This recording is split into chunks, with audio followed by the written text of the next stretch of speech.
राहुल गांधी ने जब वो 2023 में लंदन की यात्रा में गए थे, तो उस दौरान राहुल गांधी ने भारत के स्वतंत्रता संग्राम सेनानी और हिंदुत्व की पुरजोर आवाज विनायक दामोदर सावरकर को लेकर एक बेहद आपत्तिजनक बयान दिया था। और जब ये बयान भारत पहुंचा, तो जो वीडी सावरकर के परपोते हैं, सत्यकी सावरकर, उन्होंने सोचा कि राहुल गांधी को इस बार बख्शा नहीं जाएगा और इस तरह का प्रोपोगेंडा और भारत के स्वतंत्रता संग्राम सेनानियों के खिलाफ राहुल गांधी जो विदेश में जाकर भ्रामक तथ्य पेश करते हैं, आपत्तिजनक और अभद्र वहां पर बयान देते हैं, इसके लिए राहुल गांधी को सबक सिखाया जाना जरूरी है।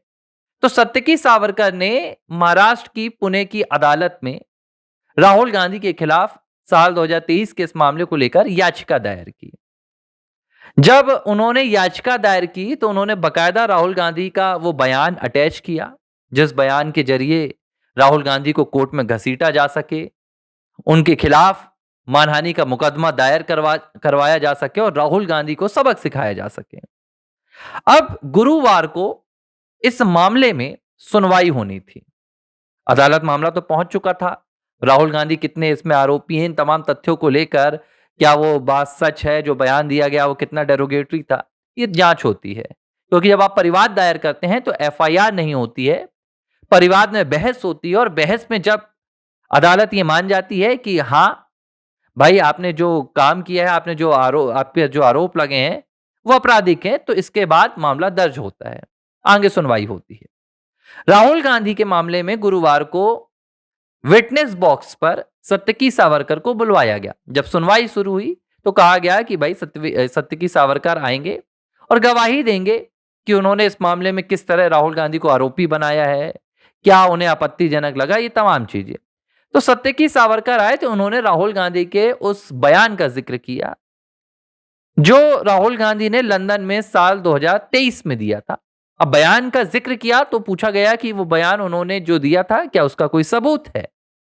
सबूत के तौर पर उन्होंने कहा कि पहले से ही अदालत को एक सीडी, यानी कि जो सीडी होती है उसमें वीडियो है, वो अदालत को सौंप दिया गया है। अदालत ने कहा कि ठीक है, सीडी चलवाइए। अमोद शिंदे की ये कोर्ट थी, एमपी एमएलए। जब सीडी चलवाई गई तो पूरी कोर्ट को हैरान कर दिया गया। पूरा कोर्ट रूम सन्नाटे से भर गया, यहां तक कि जज भी हैरान, सत्यकी सावरकर के जो अधिवक्ता थे संग्राम, वो भी हैरान, और मिलिंद पवार वो बड़े खुश, जो राहुल गांधी के अधिवक्ता थे। क्योंकि जो सीडी चलाई गई वो सीडी ब्लैंक निकली, यानी कि सीडी के भीतर कोई भी वीडियो की फाइल मौजूद नहीं थी। वीडियो फाइल सीडी के भीतर से डिलीट कर दी गई या डिलीट हो गई। अब इसे लेकर सबसे बड़ा सवाल खड़ा हो गया। मामला यही नहीं थमा। सत्यकी सावरकर के जो वकील हैं, उन्होंने अदालत से कहा कि भाई साहब, जज साहब, हमने यही सीडी जब आपको पहली बार दिखाई थी, जब इस अदालत को पहली बार दिखाई थी, तो सीडी के आधार पर ही वीडियो को सुनने के बाद हमारी याचिका स्वीकार की गई थी, तभी आप यहां तक पहुंचे हैं, तभी प्रोसीडिंग हुई है कोर्ट में। आज आप कह रहे हैं कि सीडी में कुछ है ही नहीं, तो ये तो हमारी गलती नहीं है। लेकिन अदालत मानने के लिए तैयार नहीं हुई। अदालत ने कहा कि ये हमारा लुकआउट नहीं है, फिलहाल आप जो सीडी दिखा रहे हैं वो सीडी खाली है। तब सत्यकी सावरकर के वकील हैं संग्राम, उन्होंने कहा तो हम आपको यूट्यूब लिंक दिखा देते हैं, जो यूट्यूब पर ये वीडियो मौजूद है राहुल गांधी का। तो इसे लेकर राहुल गांधी के अधिवक्ता मिलिंद पवार ने आपत्ति जाहिर की और उन्होंने भारतीय साक्ष्य अधिनियम का हवाला दिया, इंडियन एविडेंस एक्ट का, जिसकी धारा 65 बी होती है, जो किसी बात की सत्यता को प्रमाणित करती है। वो स्वयं प्रमाणित किया जाता है कि जैसे अगर मैंने सीडी दी है या मैंने कोई पेन ड्राइव दिया है, मैंने कोई इलेक्ट्रॉनिक सबूत दिया है, तो उसकी जो सत्यता है हम प्रमाणित करके देते हैं कि हाँ, ये जो इलेक्ट्रॉनिक सबूत दे रहे हैं ये कोई फर्जी नहीं है, ये कोई एआई नहीं है, ये कोई फेक नहीं है, हमारी द्वारा पूरी तरह से इसे सत्यापित किया गया है। मिलिंद पवार ने कहा कि अगर आप YouTube की लिंक दिखाएंगे अदालत को, तो इसमें 65 बी का फॉर्म आप नहीं लगा सकते, जो कि भारतीय साक्ष्य अधिनियम का है। आखिरकार जो सत्यकी सावरकर के वकील हैं, उन्होंने कहा कि मैंने इसके साथ 2 सीडी और दी थी। एक सीडी मैंने विपक्ष के अधिवक्ता को भी दी थी विपक्ष के लिए, और एक सीडी मैंने कोर्ट के रिकॉर्ड के लिए दी थी। उन दोनों सीडी में से आप किसी को चला दीजिए। अदालत तैयार हो गई, लेकिन जब मंगाया गया उन सीडियों को, तो अदालत के पास रिकॉर्ड में दोनों सीडी मौजूद नहीं। सवाल यह उठ रहा है कि जिस सीडी के आधार पर, जिस वीडियो को देखकर राहुल गांधी के खिलाफ मानहानि के इस मामले में याचिका को एडमिट किया गया था, याचिका को स्वीकार किया गया था, उस सीडी के भीतर से वीडियो फाइल्स किसने गायब की? और इसके अलावा जो अदालत को 2 और सीडी सौंपी गई थी, वो किसने गायब की? अब इस पूरे मामले को लेकर महाराष्ट्र और दिल्ली में बवाल मचा हुआ है। सवाल यह भी उठ रहा है कि क्या अदालत के भीतर कोई राहुल गांधी को बचाना चाहता था? क्योंकि अब इसका परिणाम यह हुआ कि अब यह जो पूरी याचिका है, यह अगली तारीख के लिए बढ़ गई। और इससे पहले भी राहुल गांधी को जो समन जारी किया गया था, वो भी हैरान कर देने वाली बात है कि भाई इसी सीडी को देखकर किया गया था। तो समन जारी करने के बाद इस तारीख के आने तक राहुल गांधी की CD MP MLA court Pune से किसने गायब की? अब यह सवाल आम जनता भी पूछ रही है, यह सवाल कोर्ट में वकील भी पूछ रहे हैं। सवाल उठ रहा है कि क्या राहुल गांधी ने अपनी सीडी को गायब करवा दिया? क्योंकि मामला सीधे तौर पर राहुल गांधी से जुड़ा हुआ है, मामला सीधे तौर पर राहुल गांधी की सांसदी से जुड़ा हुआ है। क्योंकि अगर राहुल गांधी इस मामले में दोषी पाए जाते हैं, जिसकी लगभग संभावना तय मानी जा रही है, क्योंकि वीडियो तो सबने देखा था, इसीलिए इस वीडियो को अदालत तक पहुंचने से रोक दिया गया। हालांकि देखिए, इसमें कोई दो राय नहीं है कि एक बार फिर से सत्यकी सावरकर उस वीडियो को 65B के फॉर्म के साथ लगाकर अदालत को दे सकते हैं, लेकिन जो टाइम बढ़ाया गया, इस टाइम बढ़ाने के पीछे राहुल गांधी के जो अधिवक्ता हैं, उनकी कोई प्लानिंग थी क्या? क्या अदालत को गुमराह किया गया, या अदालत के भीतर कोई है? ये तमाम सवाल अब चलने लगे हैं, और ये पहली बार नहीं हो रहा है।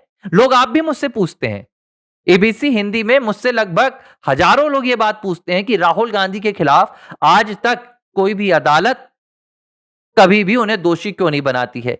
किसी भी मामले की आखिरी सुनवाई क्यों नहीं होती है? सरकार क्यों एक्शन नहीं लेती है? अब यही वजह निकल कर आती है कि अदालत तक मामले पहुंचते पहुंचते कौन सा चक्रव्यूह ये कांग्रेस पार्टी की टीम चलाती है, राहुल गांधी के अधिवक्ता चलाते हैं कि सबूतों का अभाव हो जाता है, गवाह यहां वहां हो जाते हैं, डॉक्यूमेंट नहीं पहुंच पाते हैं। अब इससे पहले जो सूरत का मामला था, मोदी सरनेम वाला, उसमें राहुल गांधी को सूरत की अदालत ने दोषी माना, 2 साल की राहुल को सजा सुनाई, राहुल की सांसदी छिन गई। हाई कोर्ट तक से राहुल गांधी की सांसदी मतलब सजा पर रोक नहीं लगाई गई थी, लेकिन सुप्रीम कोर्ट जब पहुंचे तो वहां बीआर गवई साहब मिल गए। बीआर गवई साहब, अब आप मेरी बात सुनेंगे तो आपको हैरानी लगेगी। जब राहुल गांधी की याचिका सुप्रीम कोर्ट में पहुंची मोदी सरनेम मामले में सांसदी जाने के बाद, तो बाकायदा खुद बीआर गवई ने सामने से कहा था कि मेरे पिताजी कांग्रेस पार्टी के बहुत बड़े समर्थक थे, सहयोगी थे, और मेरे भाई अभी भी कांग्रेस में हैं। आप मेरे सामने ये केस मत लाइए, आप मुझे ये केस देंगे तो ये ठीक नहीं होगा। बावजूद इसके क्या हुआ? जो राहुल गांधी के वकील थे, उन्होंने भी कहा कि मुझे कोई आपत्ति नहीं, उन्हें तो कोई आपत्ति होनी ही नहीं थी। लेकिन जो मोदी सरनेम मामले में राहुल गांधी के विपक्षी थे, उन्होंने भी कह दिया कि अरे अरे अरे अरे जज साहब, आपकी विश्वसनीयता, आपकी सत्यनिष्ठा और आपके विश्वास पर कौन संदेह करेगा? आप तो स्वयं साक्षात न्याय की प्रतिमूर्ति हैं। क्या बात है, हम आप पर बिल्कुल भी संदेह नहीं करेंगे। बीआर गवई के सामने वो केस रख दिया गया। तत्काल उठाकर बीआर गवई ने सजा पर रोक लगा दी। क्या कारण दिया, उसके बाद क्या हुआ, आज तक उस केस का कोई पता नहीं चला। राहुल गांधी वहां से एक बार फिर से अपनी सांसदी जीतकर आ गए। अब जो लखनऊ की अदालत में उनकी नागरिकता को लेकर मामला चल रहा है, उसमें बकायदा ब्रिटेन ने राहुल गांधी से जुड़े हुए बैकऑप्स, जो उनकी कंपनी थी उससे जुड़े हुए तमाम डॉक्यूमेंट्स, मेल, ईमेल, तमाम सबूत और उनके पासपोर्ट से जुड़े हुए तमाम दस्तावेज गृह मंत्रालय को भेज दिए हैं। अब मामला गृह मंत्रालय में आकर अटका हुआ है। अब यहां फिर कहानी फंस रही है कि गृह मंत्रालय लखनऊ कोर्ट क्यों नहीं भेज रहा है?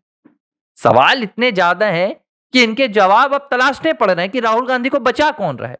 और लोग हमसे कह देते हैं कि आप खबरें सुनाते हैं, राहुल गांधी के खिलाफ एक्शन नहीं होता है। अब भरी अदालत के भीतर से सीडी को गायब कर दिया गया। अब सबसे बड़ी विडंबना की बात देखिए कि अगर ऐसा मामला प्रधानमंत्री नरेंद्र मोदी के किसी केस में होता या भारतीय जनता पार्टी के किसी बड़े नेता के पक्ष में, तो न्यायपालिका को अभी तक कटघरे में खड़ा कर दिया गया होता। कह दिया जाता कि भाई न्यायपालिका भी बिक गई, जज बिक गए, सब कुछ हो गया। लेकिन राहुल गांधी के मामले में भरी अदालत में सीढ़ियां गायब हो रही हैं। लेकिन कांग्रेस पार्टी को अब लोकतंत्र खतरे में नहीं दिख रहा, न्यायपालिका खतरे में नहीं दिख रही। क्यों? क्योंकि शहजादे तो बच गए। और यह बात मैं नहीं कह रहा हूं, यह बात पूरी सोशल मीडिया में सियासी कुनबा कह रहा है। बहरहाल इस मामले को मैं लगातार करीब से देख रहा हूं, नजदीक से देख रहा हूं। इसमें जो भी अपडेट मिलेगा आप एबीसी हिंदी देखते रहिए, आप तक पहुंच जाएगा। एबीसी हिंदी न्यूज, आज ही जुड़िए हर खबर के साथ।